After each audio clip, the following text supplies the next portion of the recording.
Hello and welcome to the Illumination Podcast with Nick and Kisma. Today's topic is the universe is freaking fast.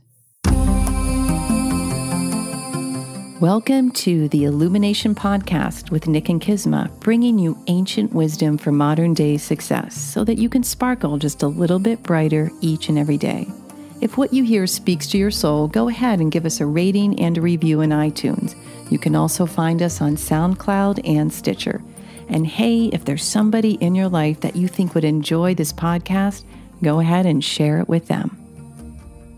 Well, hello there, Nick. Good evening, Kisma. How are you? I am doing wonderfully. How about you? I'm doing great. I'm really excited for this topic. The universe is freaking fast. And what does that mean to you?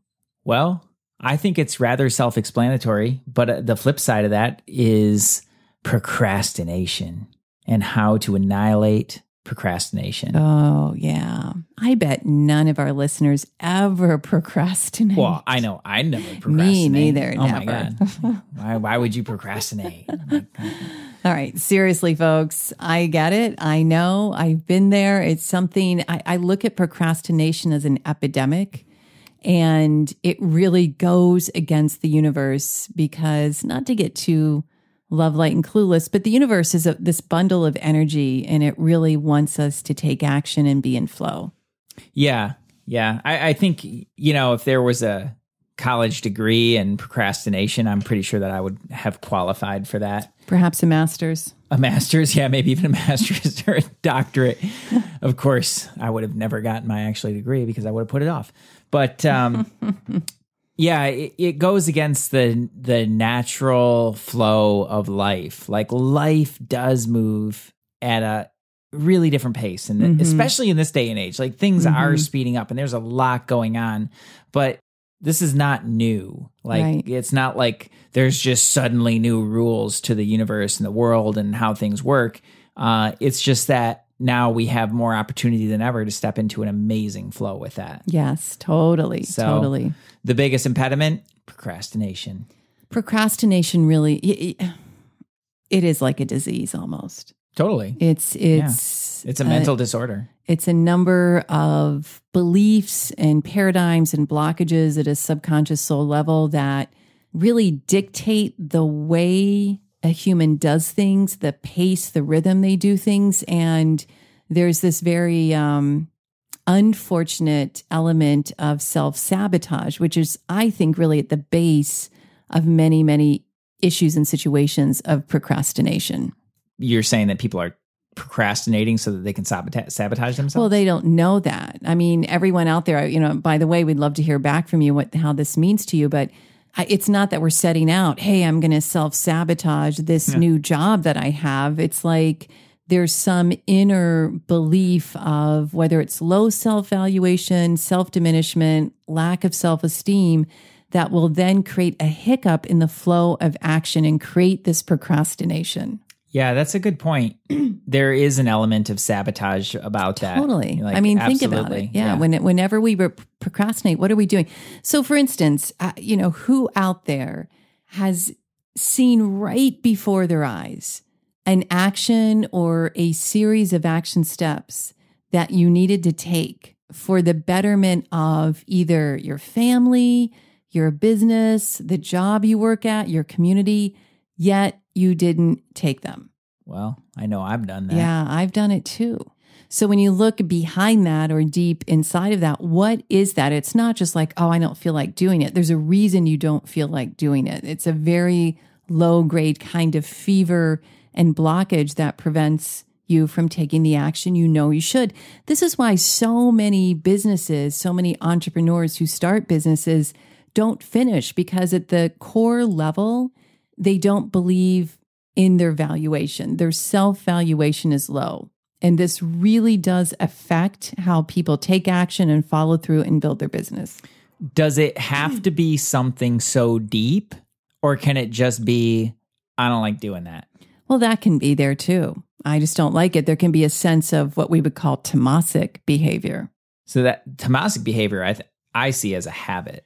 Well, we all have, and just for reference, tamasic is this all humans have tamasic, rajasic, and sattvic. So the three the gunas. three gunas. So tamasic is this lazy, indolent disposition. And rajasic is the go, go, go, I'm going to do, very active. And sattvic is that peaceful nature. But dynamic action. So when a sattvic person, or when you're really in your sattvic nature and you take action, it's as powerful as can be without this agitation around it. And so these three qualities are actually expressing in a human being naturally throughout the cycles of the day. Right. So in the past, I know we've had questions about this too, like what's the sattvic time? Like why is that so important? Well, that's between 4 and 6 a.m. Right. So that's like the peaceful, focused, yet alert, type of quality to you. It's the best time for study and reflection. It's the best time to make any change in your life. If you want to plant new seeds, that's the time to do it.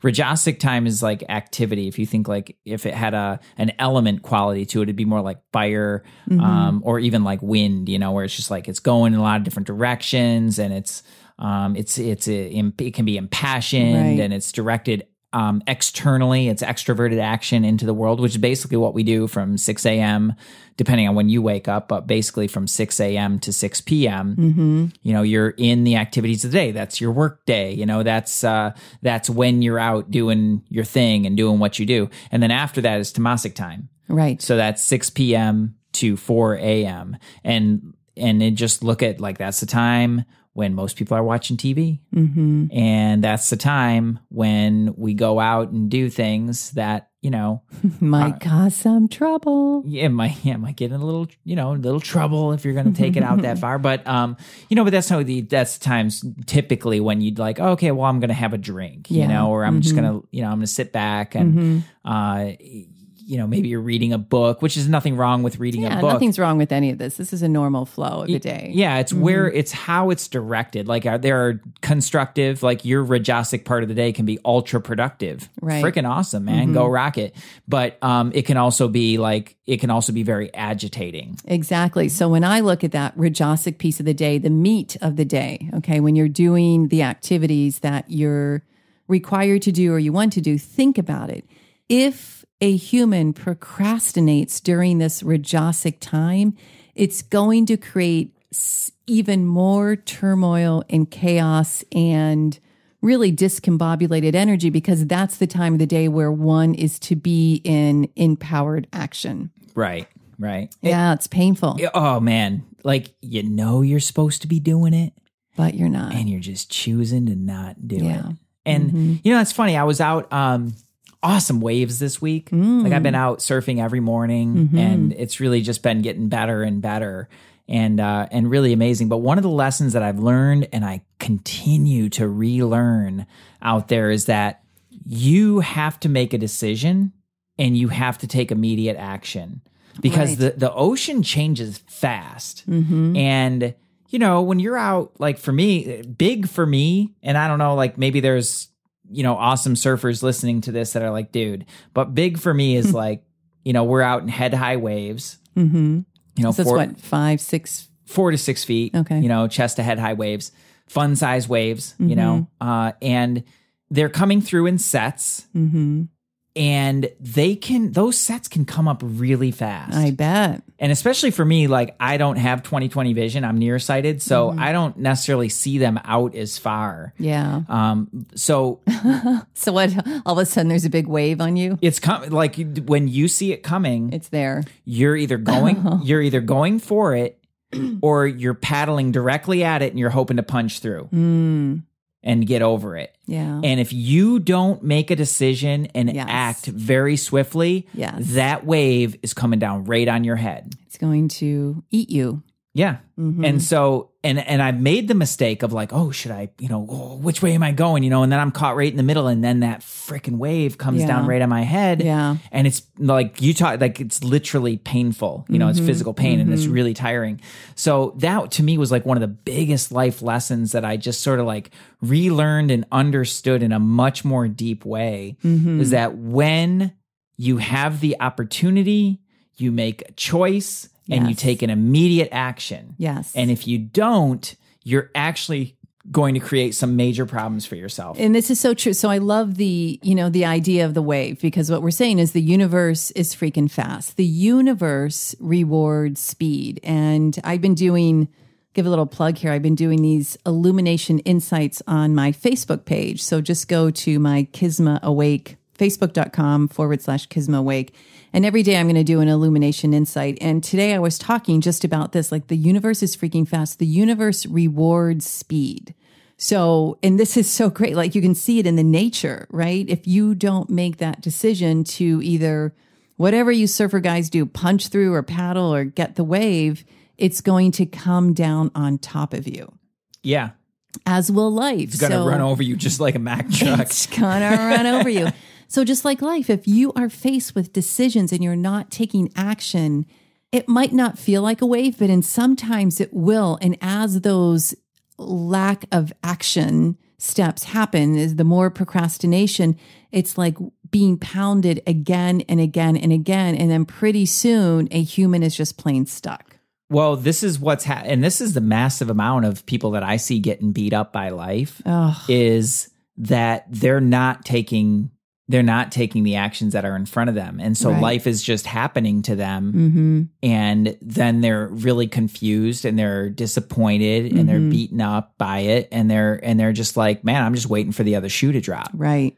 And that sucks. It's not a place to live. So how you solve that is by making a decision, right? A wrong decision is better than no decision at all. And is it ever really wrong? I mean, there will be consequences that are possibly not what you desired, but you'll learn, you'll readjust. I mean, when you're swift at making the decisions, you're swift at taking action, and you're swift at any recovery that needs to happen. Exactly. That is really important. So swift at decisions, swift at action, swift at recovery. Yeah. You make the decision, and then you start running. Yeah, just exactly. Go. You got to just go. And things will start to come together. Like when you hold that single pointed focus, I think we did a whole episode on that, on INK038. Right. The single pointed focus, when you hold that single pointed focus on the direction that you're going and then tack along the way. So just make adjustments as you go based on the results that you're getting. You're going to have, not only a clear direction, but you're also going to have the momentum behind you. Right. Because when you decide, the universe is indifferent, right? When you look at it, because it's, we talk about the universe, like, I think it's like almost kind of interchangeable with God. And I think a lot of times people put a personality on God. When I mention this, all I'm talking about is the universal law. The universal law of cause and effect. And the law is impersonal. Right. So when you make a decision, then the natural laws will support you to help to manifest that. Totally. And I'm going to go just a little woo-woo here. Uh-oh. Careful, so everybody. It's not just, all right, the universe is based, anyone with the divine soul energy of wisdom will get this. So if you're getting this, chances are you have this primary energy of wisdom. The universe is based on laws. You've got the law of cause and effect.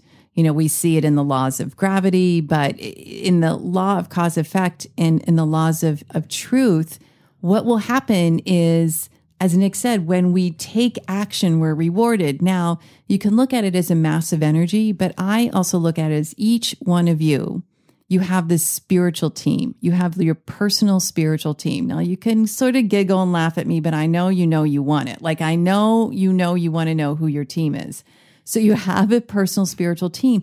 And when you take action, they're like, awesome, look at her go. And all of a sudden, your guides and your angels and your unseen teachers are right there supporting you, because especially, of course, only they're going to support you if you're taking action in alignment with divine right order and divine right timing, or let's just call it your higher self. Yep.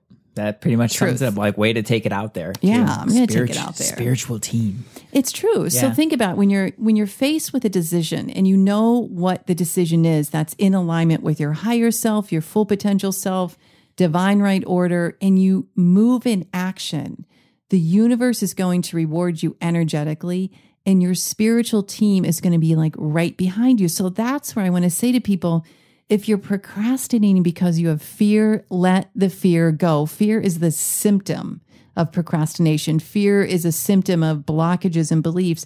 Take the action, break through, and call upon your team because they are there and they will support you.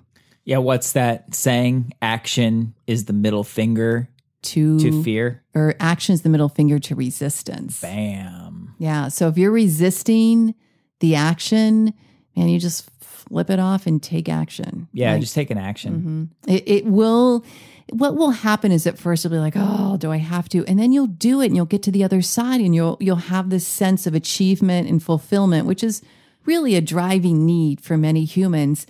And then you realize, okay, I got this. And if something goes off kilter, you have the ability to restructure, reboot, and reignite and take another action. You've got to know that failure is a gift and it just is a way to get even better at what you're wanting to do. I fail endlessly. You have to fail to get good at something. Yep. How many times when I was playing music did I mess up an excerpt or a concerto or a scale? But who picks up the flute and plays flawlessly the Bear Concerto? You have to practice and you have to miss notes and you have to get it out of tune until you understand and get it in your ear and practice and get it right. Failure is a gift. Yeah. And it kind of brings up a topic, maybe for another podcast altogether, but it really, when I think about this, what comes to me is more the artistry of living. And so nice. Like there's a craft to it of having a system to take action, making clear decisions, taking supportive actions. But the artistry is like all the little nuances and all the little unseen things that come your way and that you have to constantly adjust to. It's just like playing on the stage. You could practice it in your practice room endlessly. And that's awesome. I can do 1 million pop-ups, on my surfboard on dry land. But until I'm actually out there on the waves with the texture of the water, or until you're in the orchestra with all the other humans doing what humans do, which is be unpredictable. And then the artistry is just adjusting to that and making something beautiful every single time. Yeah. Whatever it is, whether it's a conversation, whether it's writing a presentation, whether it's following through on something at work that maybe you just don't really want to do. Like Nick said, maybe you just freaking don't like doing it. How can you change your perception about it so that you look at the bigger vision, right? If you work in a company, everyone is like a spoke in the wheel. And hopefully there's some element of that company culture that you resonate with. You're like, okay, well, I really don't want to do this report, but I'm supporting the bigger vision. Or just to hold yourself at a standard where you can deliver excellent work, be unattached as to whether you love to do it or hate to do it, have an element of objectivity as you perform that action, because that's going to let go of the attachment. Man, you're going to find a new level of productivity. And a new level of peace. Totally. Like just the ease in what you're doing because you're letting go of all the other attachments. And I think that's a big attachment to people, and a huge reason for procrastination is I just don't feel like it. Like I'm just not feeling it, And so people think like there's this misunderstanding or weird kind of belief that everything has to feel good, or you have to be like feeling it and in the right mood, and you don't want to force anything. And yeah, by and large, you don't want to go through your life forcing everything, but sometimes you got to kind of like you got to punch through. Like when I think about it, like you got to freaking paddle your ass off or that 8-foot wave is coming down on your head. Yeah. True. And that does not feel good when your arms are burnt, So it doesn't always feel good, but that's how you build the muscles. Look, if you're doing everything in your life and you're just forcing your way through and grinning and bearing something's it, off. Yeah, like you're definitely out of alignment. But at the end of the day, like there's going to be that dance, that push and pull, of navigating, and to me, that's the real artistry. Right, totally. And the more objective you are, the less attached you are, the less you suffer. I was talking about this on the webinar today on intuition, where I love it how there's many marketers and entrepreneurs. They're like, build the life of freedom. And they're equating freedom with making a lot of money. Now, money is awesome. I'm all for people making a lot of money. But the freedom is the absence of agitation in your mind. Because I know a lot of people that make a lot of money and they are not free in their mind. So you want to look at like, what is it that can eliminate the agitation in your mind? And when you're in action, when you let go of the attachment of how you feel about getting something done, you just do it, you will have a new sense of freedom, which will then elevate your energy and then make taking actions all the more easy. Yep. That's another, I think, a big thing that people are missing is the freedom. No matter what it is that you think you're trapped in, you're only trapped in your own mind. This is true. This is true. Same with procrastinating, as you don't want to do it. It's your mind that's directing your actions. It's getting a hold. Your intellect has fallen asleep. Your mind is taking hold of you, how you feel, and you're not getting your stuff done. Yep. I mean, Nelson Mandela lived so much of his life in prison. Yeah. Dude was still free in his mind because he wouldn't let himself be taken hostage. Yeah. You know, so that, I think that's a big piece. Like, if you feel trapped, money's not going to fix it. Money's not going to fix it. The new relationship isn't, getting rid of the relationship you have isn't going to fix it. Right.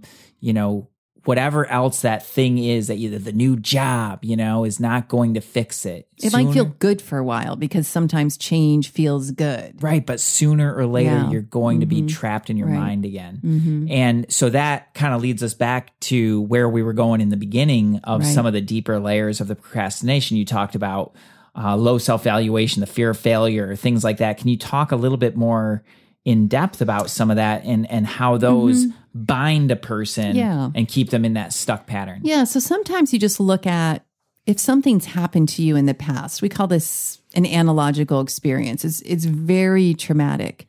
Your body, your energy body, and most people, you probably heard of chakras. There's many chakras, but if you just think, if you've ever been to a yoga class or done meditation and they're talking about their chakras are real.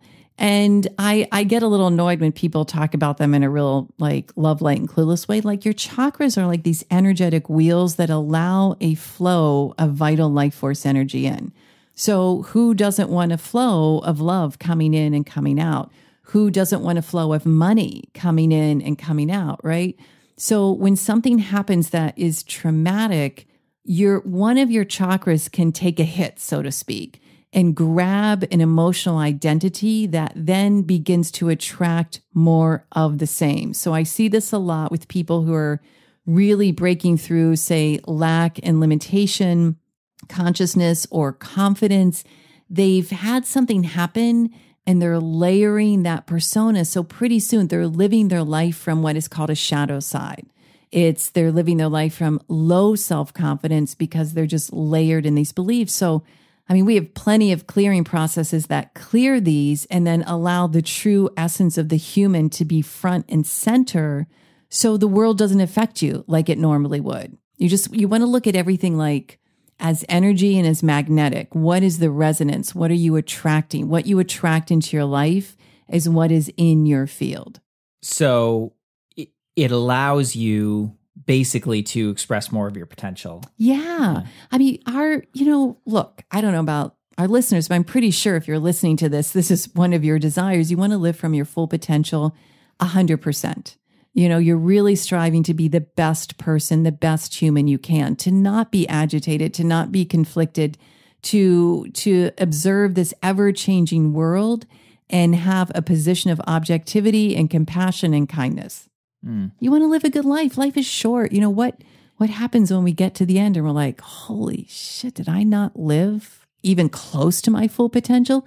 That is not going to feel good. Well, just think about how much time you've spent in agitation or disappointment or disappointment or blaming other people, going outside of yourself, blaming other people, wanting things you don't have. It's okay to want. It's okay to want. It's okay to bring new things in and make more money and have relationships. But if you're not at peace with yourself first, if you're not directing that positive, loving energy to you first, it really doesn't matter what you bring in. Yep. It's true. Yeah. It's totally true. So some more tips to break out of the procrastination? Procrastination. I think number one is just see it, acknowledge it, right? Stop calling it something that it isn't. Be like, okay, I'm freaking procrastinating. I'm going to stop. Little extreme ownership. Extreme ownership, man. Like, stop it. Thank you, Jocko Willing. Stop it. Take action. And Echo Charles. Yeah, it's like you definitely got to see it. You got to see it. You got to acknowledge it. And then don't beat yourself up. Like there's no point in being the woulda, shoulda, coulda. That just creates more yucky stuff. Just be like, okay, I am not in action like my potential. I'm not in my full potential. So now I'm going to. And it really starts by taking the actions. When people come to me in coaching situations, many times they present with confusion.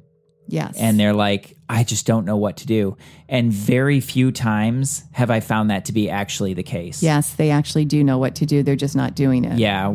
And they're trying to find like all these other things that they think. So it's like they need to stay in confusion so that they can continue to procrastinate. Right. So if you want to go into a little bit deeper level, that's kind of how it can show up. Like, I don't know what to do. Yeah, you do. You do. If you sit and ponder for 10 minutes, you know exactly what to do. And to quote the great psychologist Bob Newhart, stop it. Like, if you've ever seen that skit. That's greght. We'll have to put that in the show notes. Yeah, we'll put it in the show. Such a great video. It's so funny. But yeah, you need to, as gently and as lovingly as I can say it, like you need to stop that. Yeah. You know? And if you feel like you're really in need of some major clearing, reach out to us. We'll hop on a call and then send you in a direction of one of our trainings or courses that really does exceptional work in getting to the soul level and subconscious layer of these blockages that unfortunately permeate society to a very deep level. Yeah. Yeah. We go faster. We go faster. Yeah. We just like to go faster. I think by and large, you can figure out a certain amount of things on your own, wind up walking your karma and take a long time to do it, or you can just go fast. You can get better tools. The universe loves when you go fast. Yeah, get better tools, get better guidance, and just go faster. So that's why you're here now. If you want to take the next step, then just reach out to us and we'll talk about what that looks like. info@sourcemovement.com. So number one is basically just acknowledging and owning the fact that you're freaking procrastinating and not judging yourself about it. Right. That's like, I don't know of a human being who doesn't do this. Virtually every human being has done this at some time. So congratulations. Now you're human and great. So let's make a shift that. Right. So that, kind of brings me to that next piece of you probably know what you need to be doing. You're just making some excuse for why it needs to be something else, or you need to be confused about it. Right. So tap in. Yeah. You know what it is. And really let go of the fear of what other people are going to think. I think sometimes we get this kind of attachment to what are people going to think if I do X, Y, Z, whatever. Just do what you got to do. And never mind everybody else. Yeah. Write it down. Yeah. Just put it in your schedule. Set it in your schedule. Yeah. If you can't do it immediately for whatever reason, ideally, by the way, immediate action. And I am talking immediate, like within 5 seconds. Well, after the podcast. Well, yeah, after the podcast. Don't go away yet. You can pause the podcast. No, I give you permission to pause the podcast and then go do the thing, but come back because there's more. But no, really within a few seconds to take an immediate action and marry yourself to that. Right. That becomes really, really powerful. But if that's not possible, the immediate action is to put it in your calendar right now. Yeah, because that is a step. You're in action. When you plug it into your calendar, when you write it on a piece of paper, you put it in your calendar on your computer, you're in action. You've taken that first step. And then after you do the thing, it's super simple, is make another decision. What's next? And you probably know what's next. Right. So if you're doing it on your own, your strategy might not be the greatest. Right. but you're going to make forward motion because you're going to keep trying. Right. You might spin yourself in some circles. You might spin yourself out. You might get a little frustrated, Right. but at least you're moving. Exactly. So if you got to do it on your own, at least keep moving. Right. But if you're working with somebody, if you're getting good help and guidance, then your strategy is likely going to be much, much better, and you're going to make more of a streamlined approach and practice. Like that's the idea. That's the best thing I ever did with surfing was actually hire somebody to teach me. Yeah, totally. Because now, in a few months, I'm having a lot of fun surfing waves. And being really self-sufficient myself rather than like out there like just chunking really, it through and trying to figure it out and get my crap beat out of me. You took that action because you let go of how good you would be. You were just like, okay, let's go. So that's the other piece is let go of the attachment of how it's going to turn out. Yeah, you definitely have to be willing to suck to just take the imperfect action. Or just know that things might turn out differently than what you see right now. Like be open to that because they could actually turn out really magnificently in ways you never thought. Oh, yeah. Yeah, right? Absolutely. So it's just like let go of what you think it's going to be and be in action. The universe will reward you. Yeah. And then the speed. So what you'll see when you do this is that a word that we use a lot that honestly just like it means everything is like the flow of momentum. Yeah, exactly. So it's building momentum. Mm-hmm. And it does take some time and it does take some effort. Mm-hmm. But once you really start to build that momentum, that's where you start to see a seamless flow. Right, exactly. And then you get so far that there's a train of truth. Oh, it's a big train of truth. Steaming by that train of truth. Go ahead, finish. Well, what I was going to say is that like there comes a certain point where you'd have to really try, you'd have to consciously try to sabotage your momentum. Yeah. And in order to not keep it going. Totally. Yeah. Yeah. What were you going to say? No, I had a funny. I was on Skype with a client who listens to our podcast, and the train of truth came by, and she's like, wait, it's real? I thought it was like a sound thing, a sound bite that you did. I'm like, oh my God, that's so cute. I love that. Yeah, the train's very real. It's very real, people.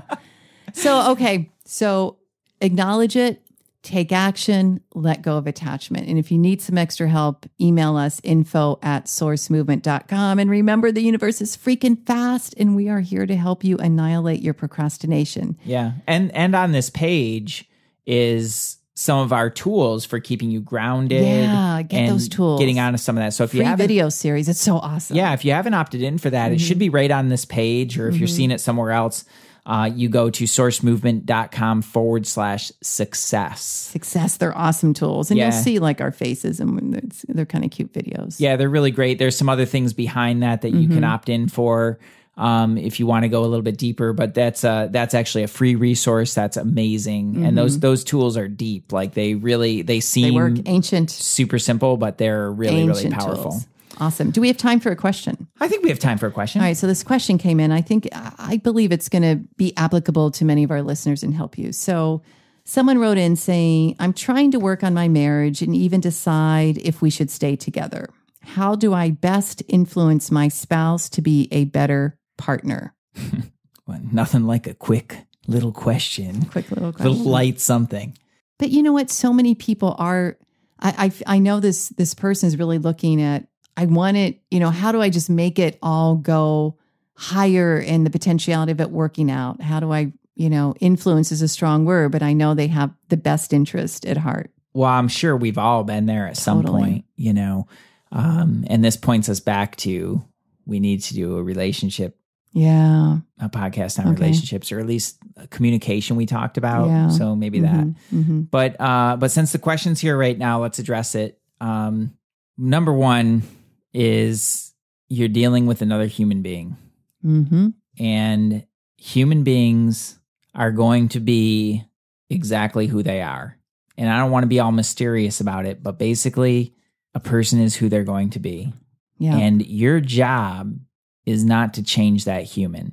Mm-hmm. Your job is to love them exactly as they are. Oh, that can be tough. It's tough. Like it's not, I'm not saying it's easy. Mm-hmm. I'm just saying it really is that simple. Understand that your job is to just love them exactly as they are. Mm-hmm. That's it. Like full stop. Yeah. Now, I feel a lot of silence on the other end. In a marriage and in a partnership, their agreements get made. And I would say for us, without going into too much depth, like between you and I here, Kisma, is one of our agreements is that we are kind of on this path of growth together and we help one another whenever possible. Totally. But without creating unnecessary attachments and connections and really being as self-sufficient through that as humanly possible. Right? Because the idea of our relationship is not to grow together in a way that makes us more bound. No. It's actually for us to grow individually in a way that makes us more free. So I just want to put that out there. I think we should totally do a podcast on that whole thing. I feel it coming. But can I add something? Sure, yeah. So what happens when you take the position, you can say it's your job or it's your obligation to love the person exactly as they are. There's another piece that I see, and Nick, I know you and I have talked about this, and this is the same, and we'll expand upon this on the podcast in relationships and business, relationships with friends. It's not to just let them fall by the wayside, or if they're doing something that's horrible. You also have an obligatory duty to take the relationship to the higher.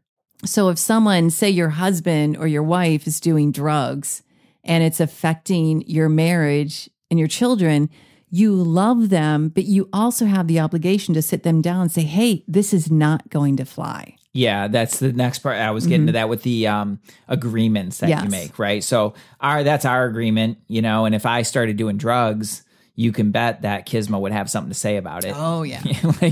But I can do it anytime I want. Those brownies I make, dude, are really awesome. Oh, my God. Yeah, it would be scary. I almost would kind of want to see you on those brownies, just see what the Kisma would be like. I don't think so. I don't think it'd be good. No, the neighbors would wonder. But yeah, like there are agreements and you are living together, and especially if there's kids involved, there are other circumstances around that where if somebody's doing something really destructive, you got to draw the line and you got to make a stand for that. I don't know if my parents might not appreciate me talking about this, but I'm going to talk about it anyway. Is my dad one time I think was he's kind of getting into some depression and stuff like that. My mom is a very she's by and large like a very tolerant person. Like she's pretty chill and but when she put her foot down, she was like, "This freaking changes now." And my dad made some changes that really benefited him and really benefited everybody. Yeah. And there is a time and a place for that. Yeah. And that's where you decide to sever the relationship. If it's truly destructive to you and or your kids, you have a greater obligation to yourself and you have a greater obligation to your children than you do to sustaining a marriage that is negative and destructive. Yeah, toxic. Now, that being said, not a fan of breaking the relationships before you deal with your stuff. You gotta deal with your own stuff. I guess I know we're going to do a whole podcast, but let's bring it back to this. Do your work. Take 2 weeks, take a month, train a truth, and only focus on directing self-love towards yourself in constant inquiry as to what is coming up in you and how you are living from your full potential. It can't not affect the relationship in a positive way. Your greatest obligation is to actualize your potential. Totally. Like that is it. I think that's it. And so the reason I say that and the reason I say not a huge fan of just bailing on a relationship is because there's still things there that you're bound to and that are really activating different things in you. And if you don't solve that and you leave the relationship, you are likely to just attract the exact same thing. Right. Exactly. Yet again, right? Because there'll be a void in your life and then you'll bring somebody else into that. And it will be basically resonating at the exact same frequency. Yeah. So you have to solve that in yourself. And then you're clean and clear. Then make the decision. Cool. I'm going to stay in the relationship. Great. Or I'm not going to stay in the relationship. Yeah. And we're going to complete it. And we're going to go on. Great. Yeah.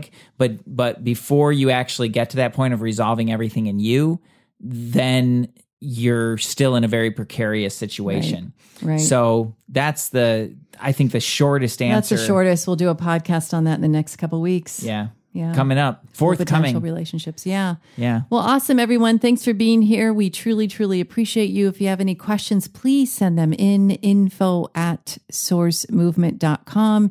If you want to check out our free video series on how to eliminate stress and overwhelm and negative energy, go to sourcemovement.com/success. Or if you're on this page, there's a little click in. Likely that there is a little opt-in box right next to it. It's a free resource. Like I said, there's a few things past that. If you decide you want to dive in deeper, go for it, because those things are awesome. Yes. The brain activation is quite unique and cool, but that's up to you. Check out the free resource, use it. By God, just use it. It's there for you. Use it. So get to it, and then send us your questions about what's coming up with you for it, like how you're using it. We want to hear how you're innovating. Totally. This, if you haven't noticed, is a collaborative show and a collaborative movement. We're really about innovating and creating together, and helping one another to create something really beautiful with our lives. So we're so glad you're here. Thank you so much for listening. You are awesome. Have an awesome day, and we'll talk to you soon. Namaste. Peace.